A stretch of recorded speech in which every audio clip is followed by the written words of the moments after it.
सबसे पहली खबर आपको रूस से जुड़ी हुई बताते हैं, जहां रूस के सबसे बड़े केमिकल प्लांट पर अटैक किया गया है। नोविगोरोड के केमिकल प्लांट पर यह हमला किया गया है। यह जानकारी मिल रही है अब तक की ये सबसे बड़ी खबर और सबसे बड़ा हमला रूस के सबसे बड़े केमिकल प्लांट पर जो अटैक हुआ है उससे जुड़ी हुई नजर आ रही है।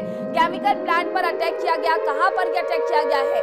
यह अटैक हुआ है नोविगोरोड के केमिकल प्लांट पर, वहां पर यह हमला किया गया है। एक बड़े नुकसान के बारे में भी जानकारी मिल रही है। ये बड़ी खबर इस लिहाज से हो जाती है कि दोनों ही तरफ से जिस तरीके से अटैक किए जा रहे हैं, जो उसकी तस्वीरें निकल करके सामने आ रही है वो जरा देखिए। ये तस्वीरें देखिए कि किस तरीके से जो ये ड्रोन अटैक किया गया है, उसके बाद इस शहर में ये पूरी जगह धुआं धुआं हो गई है। यहाँ से आपको उड़ता हुआ सिर्फ और सिर्फ धुएं का गुबार नजर आ जाएगा। और ये जो हमला हुआ है वो केमिकल प्लांट पर हमला हुआ है। ये अब तक का सबसे बड़ा हमला भी बताया जा रहा है कि नोविगोरोड के केमिकल प्लांट पर यह अब तक का सबसे बड़ा हमला हुआ है। इस तरफ आप देखेंगे आपको पूरी रिहायशी बिल्डिंगें नजर आ जाएंगी और इस तरफ जो केमिकल फैक्ट्री है उसे पूरी तरीके से नेस्तनाबूद करने की जो कोशिश है वो की गई है और इसमें सफलता भी मिली है। तो एक और जानकारी निकल करके सामने आ रही है, यूक्रेन का रूस पर बड़ा हमला देखने को मिला है। ये हमला हुआ है कलुगा में, ये हमला कलुगा में हुआ है। ये दो जानकारी हम आपको बता रहे हैं कि किस तरीके से जो अटैक है वो दोनों ही तरफ से चल रहे हैं। यूक्रेन ने अब रूस पर बड़ा हमला कर दिया है। कलुगा में यह अटैक किया गया, जिसके बाद ब्लैकआउट हो गया है। बेलगोरोद में यूक्रेनी सेना का अटैक देखने को मिला है। दो जानकारियां, जहां एक तरफ केमिकल फैक्ट्री को निशाना बनाया गया तो दूसरी तरफ कलुगा में अटैक के बाद ब्लैकआउट जैसी स्थिति हो गई है। यूक्रेन का रूस पर यह बड़ा हमला देखने को मिला कलुगा में, जहां अटैक के बाद ब्लैकआउट हो गया। बेलगोरोद में यूक्रेनी सेना का यह अटैक देखने को मिला है। दोनों ही तरफ से यह हमले की जो फ्रीक्वेंसी है वो लगातार उसी तरीके से मेंटेन की जा रही है जैसे पहले 2022 में की जा रही है। रूस और यूक्रेन के बीच जारी संघर्ष के 4 साल पूरे होने जा रहे हैं, लेकिन इस समय जंग का सबसे भयंकर रूप सामने आ गया है। रूसी सेना ने यूक्रेन पर हमले बहुत ज्यादा तेज कर दिए हैं। इस बीच जानकारी यह भी है कि ज़ेलेंस्की एक नया शांति प्रस्ताव ट्रंप को भेज सकते हैं। खबर यह भी आ रही है कि अमेरिका नेटो संगठन से हट सकता है और यूरोप की चिंताएं भी बढ़ सकती हैं।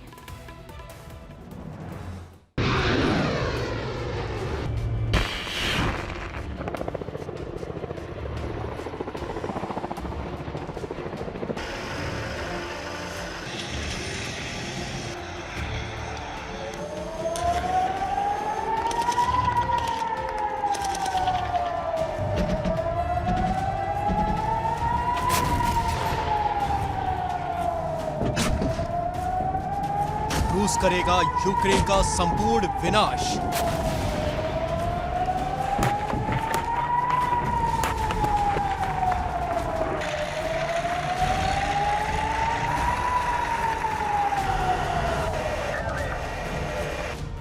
ज़ेलेंस्की देंगे ट्रंप को शांति प्रस्ताव।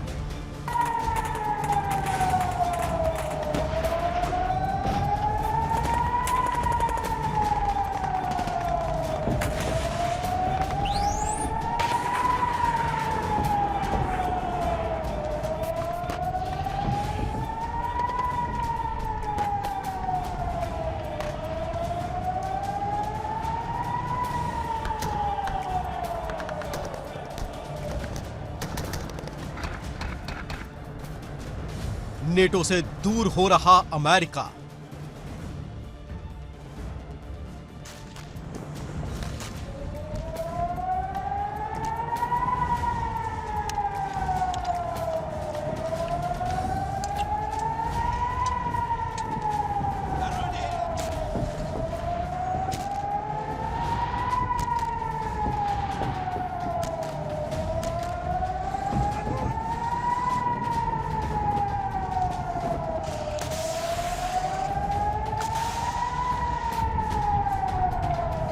रूस की सेना यूक्रेन पर जबरदस्त हमले कर रही है। रूसी बारूद की बारिश से यूक्रेन का जर्रा जर्रा दहल रहा है।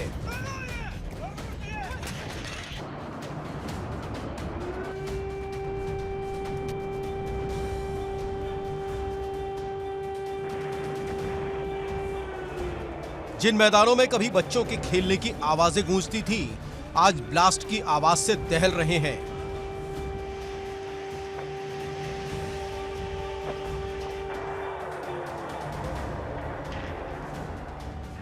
जो खेत कभी दुनिया के एक बड़े हिस्से की भूख मिटाते थे, आज तबाही की गवाही दे रहे हैं।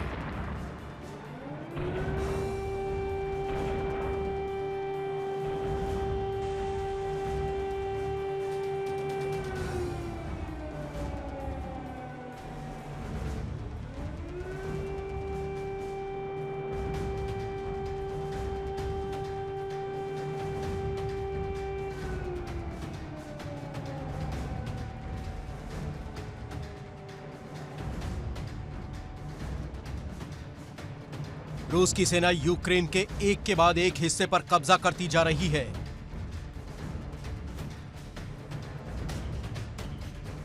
रूस की नेवी, आर्मी और एयरफोर्स के कोऑर्डिनेटेड हमले यूक्रेनी सेना के लिए सिरदर्द बनते जा रहे हैं।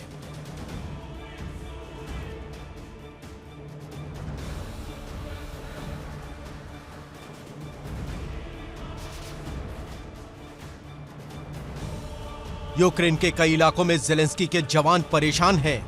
वो या तो सरेंडर कर रहे हैं या फिर पोस्ट छोड़कर पीछे हट रहे हैं।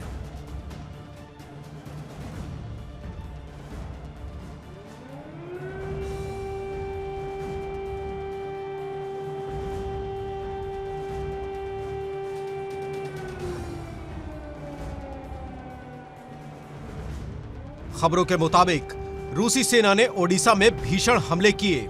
इन हमलों में यूक्रेन की सेना का हेडक्वार्टर तबाह हो गया। इसे यूक्रेनी सेना के लिए एक बड़ा झटका माना जा रहा है।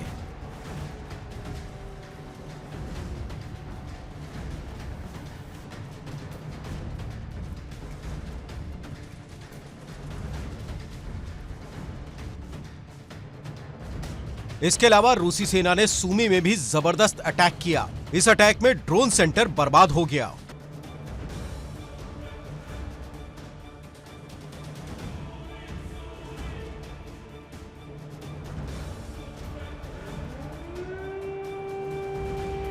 पुतिन के जवानों ने चेर्निहिव में ड्रोन कमांड सेंटर को भी तबाह कर दिया।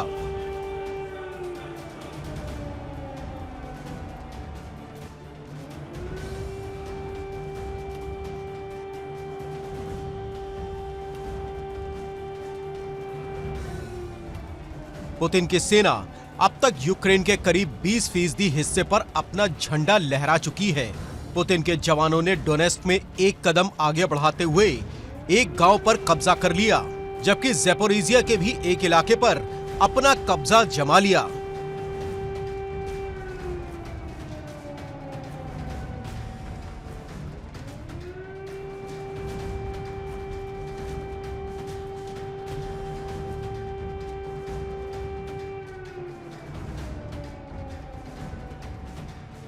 बताया जा रहा है कि करीब 80 ड्रोन यूक्रेन पर फायर किए गए।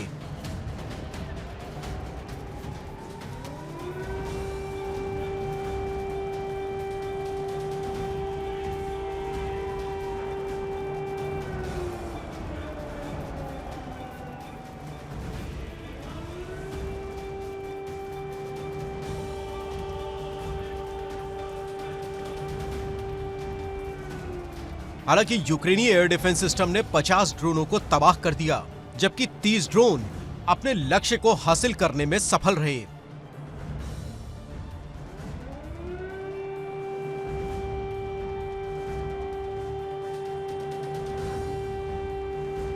इन्होंने यूक्रेन के 7 इलाकों में भारी तबाही मचाई। रूसी सेना नीपर नदी के पूर्वी हिस्से पर कब्जा करने की कोशिशों में लगातार जुटी है।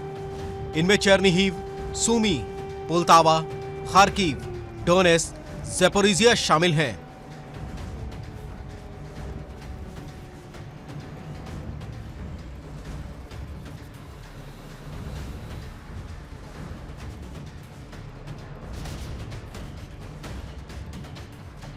इसके अलावा रूसी नौसेना लगातार यूक्रेन के समुद्री तट वाले शहर ओडेसा पर भी हमले कर रही है।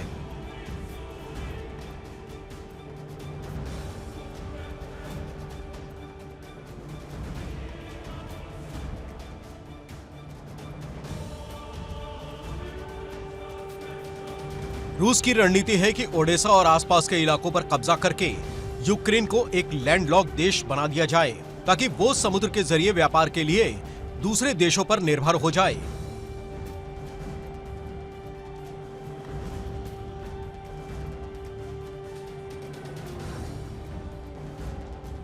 इससे रूस को 2 फायदे हो सकते हैं। पहला ये कि यूक्रेन को आर्थिक नुकसान होगा और दूसरा ये कि रूस का क्रीमिया सुरक्षित हो जाएगा।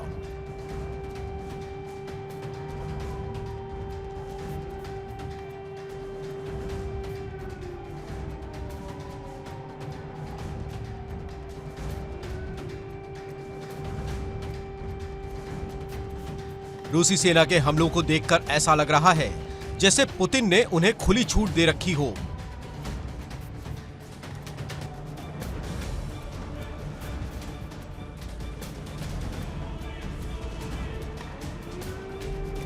खबरों के मुताबिक जवानों को परमाणु हथियार छोड़कर बाकी हर तरीके के हथियार इस्तेमाल करने की इजाजत है। बस उन्हें यूक्रेन के ज्यादा से ज्यादा इलाके पर कब्जा करना है ताकि बातचीत की टेबल पर रूस का पक्ष मजबूत रहे।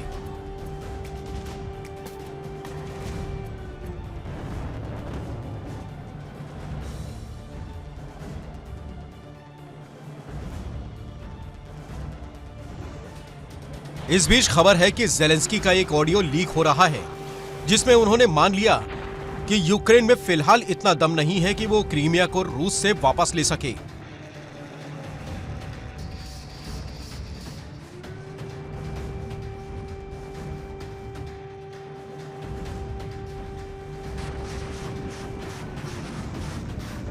इस बीच यूक्रेन के ड्रोन और मिसाइलें भी रूस के एनर्जी सेक्टर, तेल डिपो और नागरिक इंफ्रास्ट्रक्चर को निशाना बना रहे हैं।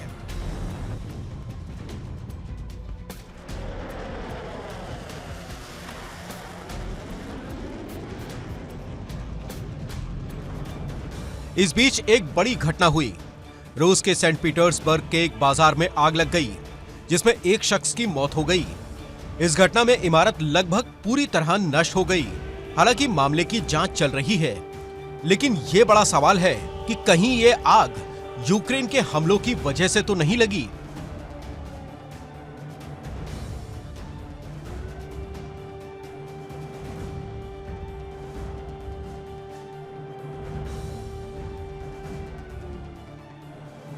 एक ओर जहां जंग के मैदान में मौत बरस रही है, तो वहीं दूसरी ओर बातचीत के जरिए विवाद सुलझाने की कोशिशें भी की जा रही हैं।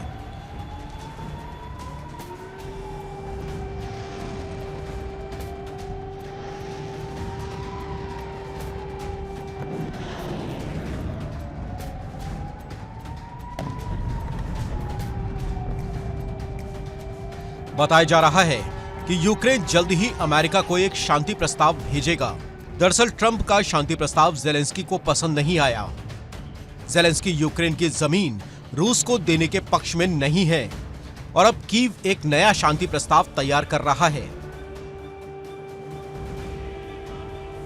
ज़ेलेंस्की का कहना है कि एक 20 सूत्रीय शांति योजना को अंतिम रूप दिया जा रहा है और जल्द ही इसे ट्रंप के सामने पेश किया जाएगा। ज़ेलेंस्की को उम्मीद है कि करीब 4 साल से चल रही इस जंग की आग इस प्रस्ताव के पानी से ठंडी हो सकती है। ज़ेलेंस्की का दावा है कि ट्रंप की टीम और यूरोपीय भागीदारों के साथ तालमेल बैठाकर यह प्रस्ताव तैयार किया जा रहा है।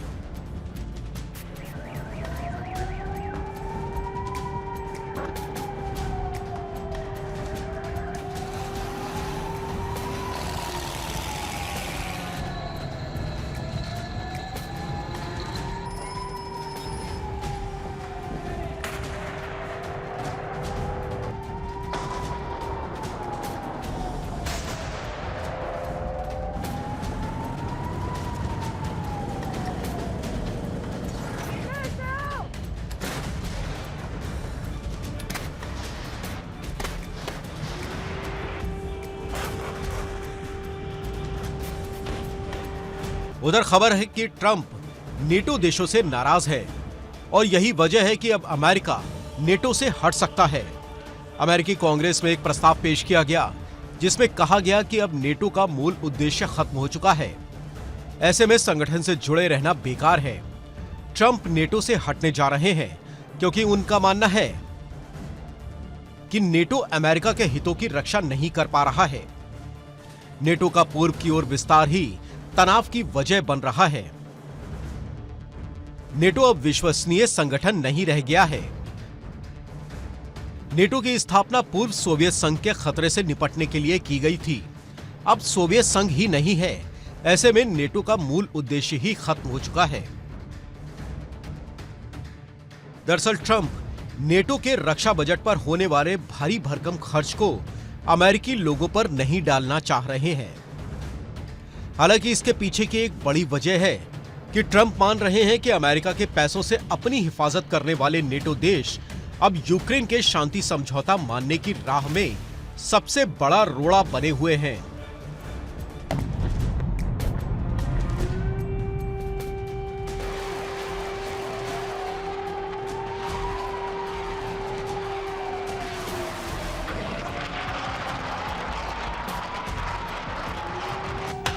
फिलहाल खबरों के मुताबिक नेटो के कुछ ही देश अपनी जीडीपी का 2% से ज्यादा हिस्सा रक्षा बजट पर खर्च करते हैं, जबकि अमेरिका चाह रहा है कि साल 2027 तक सभी नेटो देश अपनी जीडीपी का 5% रक्षा बजट पर खर्च करें।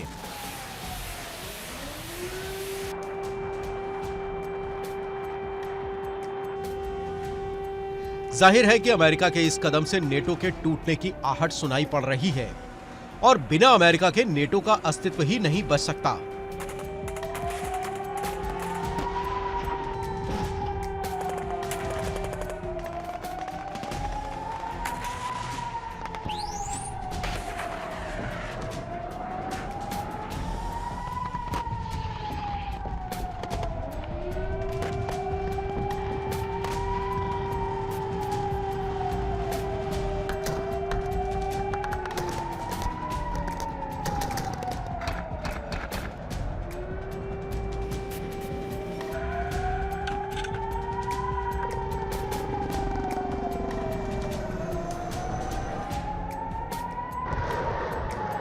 फिलहाल अमेरिका यूरोप से अपनी सेनाएं हटा रहा है। अब तक यूरोप में तैनात रहे एयरक्राफ्ट कैरियर यूएसएस जेराल्ड को कैरिबियन सी में भेजा गया है।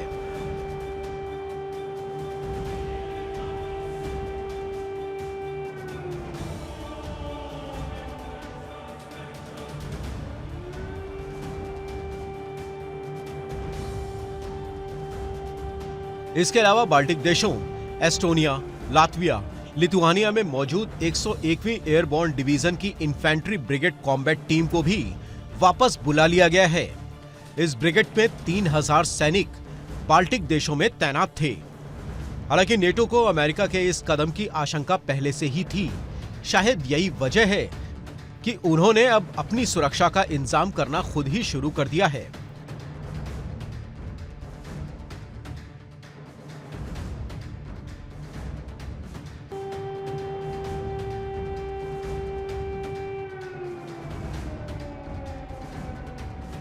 जर्मनी टॉरस मिसाइलों का उत्पादन बढ़ा रहा है, साथ ही उन्हें अपग्रेड करने पर भी जोर दिया जा रहा है।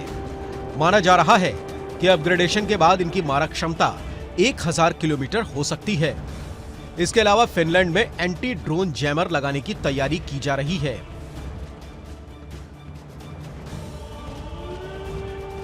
इन्हें पावर सिस्टम के पास तैनात किया जा सकता है।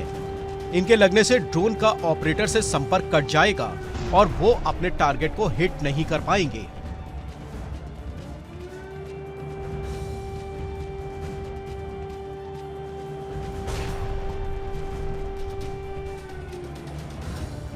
इस बीच यूरोप को आशंका है कि रूस उनके खिलाफ हाइब्रिड हमले कर सकता है, यानी सीधे जंग नहीं करके नागरिकों को परेशान करने वाले हमले किए जा सकते हैं।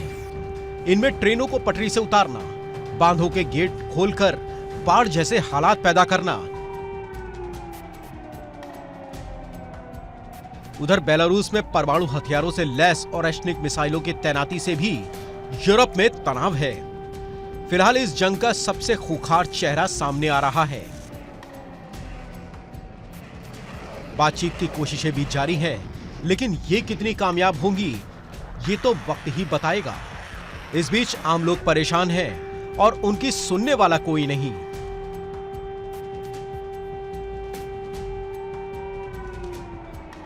सवाल यह है कि उनकी समस्याएं कब खत्म होंगी।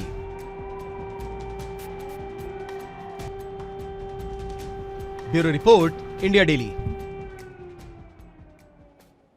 अब खबर राफा इलाके से जुड़ी हुई है, जो कि बॉर्डर है इजिप्ट का और गाजा के साथ ये बॉर्डर शेयर होता है। राफा इलाके में इजराइल का दरअसल एक्शन देखने को मिल रहा है।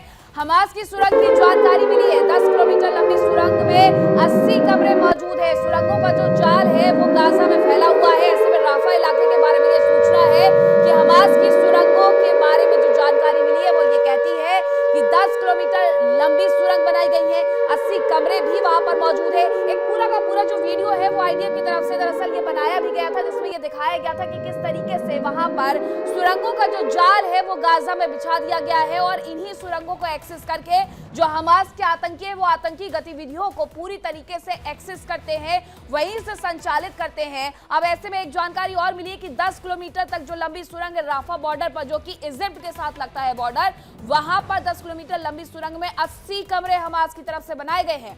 यही वजह है कि गाजा में इजरायली डिफेंस फोर्स ने अपना पूरा गढ़ बनाया हुआ है। वहां पर उनके टैंक, वहां पर उनके जवान आपको घूमते हुए नजर आ जाएंगे और ये सब इसीलिए है क्योंकि हमास को पूरी तरीके से जो खत्म करने की कसम है वो इजरायली डिफेंस फोर्सेस की तरफ से खाई गई है। अब ऐसे में जब 80 कमरे मिले हैं, एक लंबी सुरंग मिली है, तो कहीं ना कहीं ये जानकारी पुख्ता हो जाती है कि इस पर आगे बढ़ते हुए आईडीएफ की तरफ से कार्रवाई की जाएगी। इजरायल और अमेरिका एक ऐसे हथियार को लेकर के आगे बढ़ रहे हैं जो कि अंतरिक्ष से आने वाली मिसाइलों को भी मार गिरा सकता है। और तो और ये जंग के दुश्मन सीधी दुश्मन की जो ताकत है उससे आधा करने का भी मादा रखते हैं। तो कौन सा है वो हथियार और कैसी है उसकी ताकत, आइए आपको बताते हैं।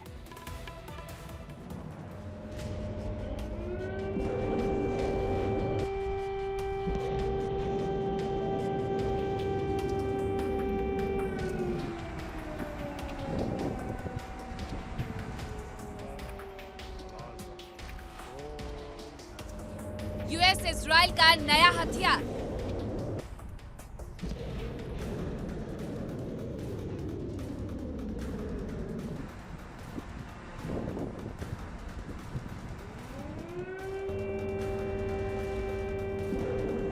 स्पेस में सैटेलाइट भी नहीं होंगे सुरक्षित।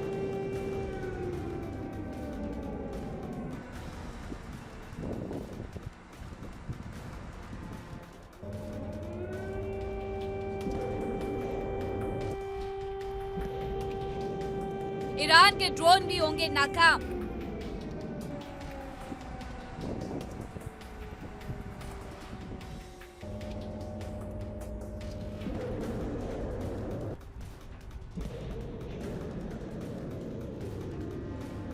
अमेरिका और इजराइल अब अगली पीढ़ी के हथियारों के निर्माण पर काम कर रहे हैं। अब तक का सबसे आधुनिक हथियार ड्रोन माना जाता है, जो बिना किसी पायलट के अपने लक्ष्य पर सटीक हमले कर सकता है।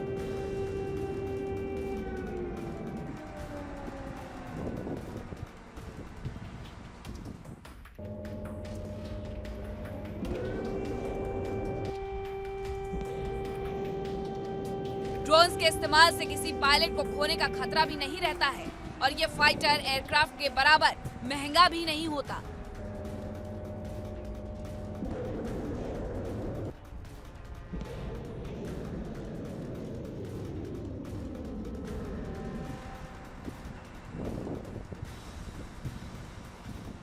यानी कम पैसों में दुश्मन का बहुत ज्यादा नुकसान करने की क्षमता रखता है।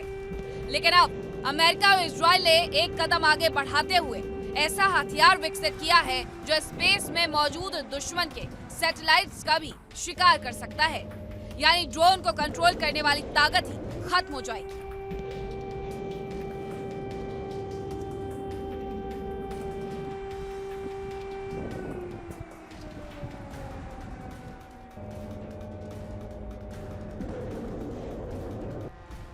सैटेलाइट के जरिए ही सेना की टुकड़ियों के बीच कम्युनिकेशन होता है। ड्रोन का कंट्रोलर से संपर्क रहता है। जीपीएस से लैस मिसाइलें अपने टारगेट को आसानी से ढूंढ लेती है। लेकिन अगर ये सैटेलाइट ही नष्ट हो जाए तो दुश्मन को जंग शुरू होने से पहले ही हराया जा सकता है।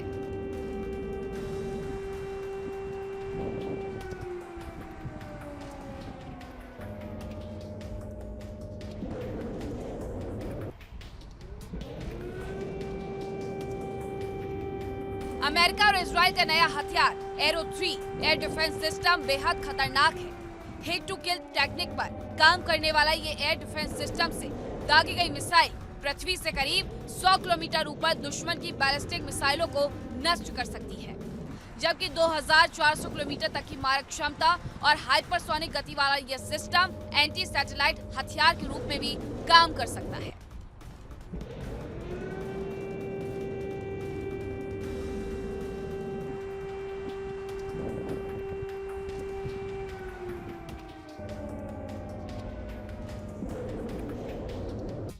यानी इस सिस्टम से लॉन्च की गई मिसाइल अंतरिक्ष में जाकर दुश्मन के सैटेलाइट को नष्ट कर सकती है।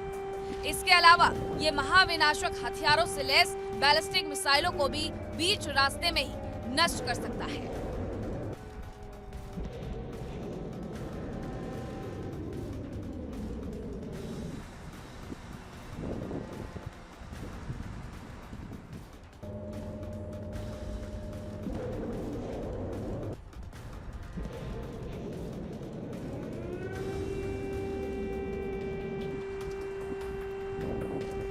ये missile system hit to kill technique का इस्तेमाल करती है, यानी इसमें कोई विस्फोटक वॉरहेड नहीं होता है। ये मिसाइल सीधे दुश्मन की मिसाइल से टकराकर उसे नष्ट कर देती है।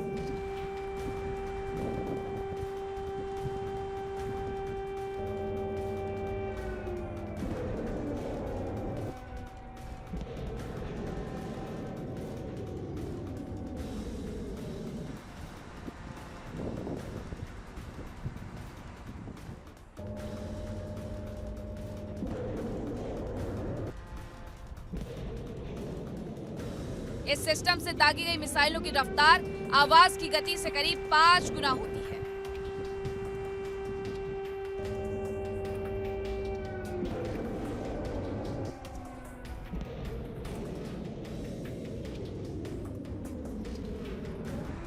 यानी मैक 5 की स्पीड से अपने टारगेट की ओर बढ़ती है। इसमें 2 सॉलिड प्रोपल्शन स्टेज होते हैं, पहला बूस्टर और दूसरा सस्टेनर। इनकी मदद से मिसाइल अंतरिक्ष में भी तेजी से पहुंच सकती है।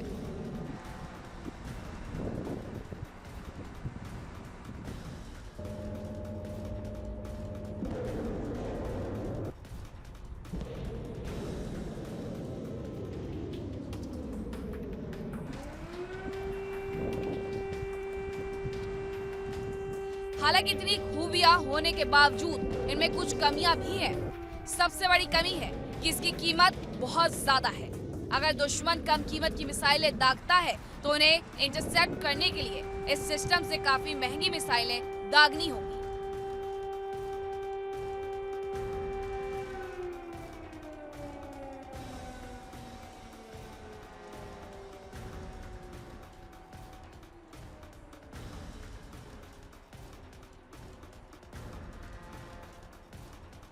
अब तक रूस का S-500 एयर डिफेंस सिस्टम ही बेहद खतरनाक माना जा रहा था।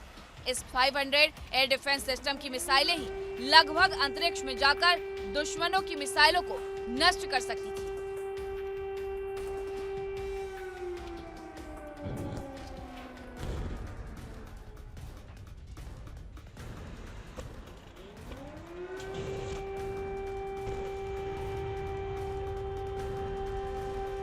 ये एयर डिफेंस सिस्टम भारत को मिलने जा रहा है। अमेरिका हमेशा से ही इजराइल का साथ देता रहा है। अमेरिका ने इजराइल को कई खतरनाक हथियार दिए हैं। अमेरिका का F-35 fighter jet middle east में केवल इजरायली वायुसेना ही इस्तेमाल करती है।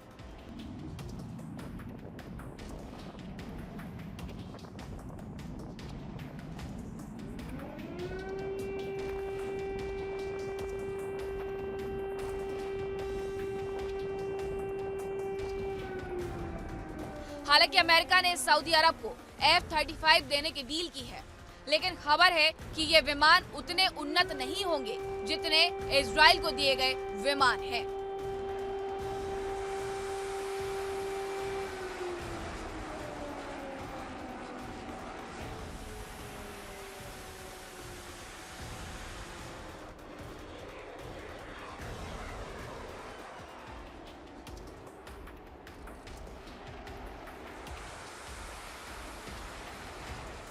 इसके अलावा अमेरिका की ओर से इजराइल को JDAM यानी joint direct attack munition kits दी गई। ये किट किसी भी सामान्य बमों को सटीक निशाना लगाने वाले स्मार्ट बम में बदल देती है।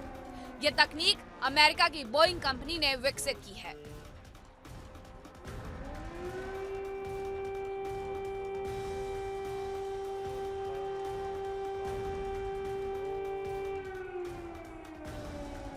JDAM किट को सामान्य बमों जैसे MK-82 या BLU-109 पर लगाया जाता है।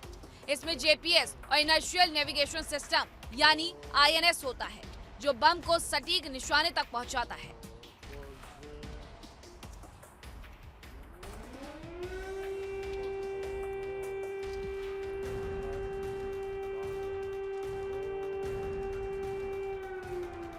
मिडिल ईस्ट में ईरान लगातार अपनी ताकत बढ़ा रहा है।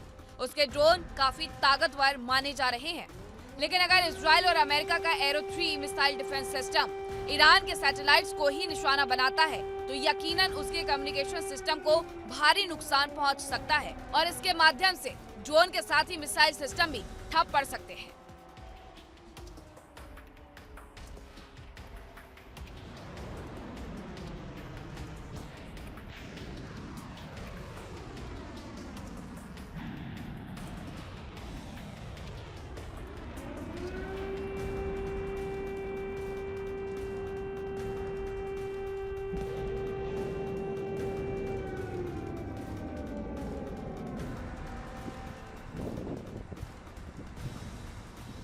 जाहिर है कि मिडिल ईस्ट में धाक जमाने की कोशिशों में जुटे ईरान, तुर्की और सऊदी अरब जैसे देशों को इजराइल के इस हथियार से बड़ा झटका लग सकता है, क्योंकि इस हथियार के इस्तेमाल से उनकी ताकत एक झटके में आधी रह जाएगी। लेकिन इस खबर ने ही मिडिल ईस्ट में खलबली मचाना शुरू कर दिया है।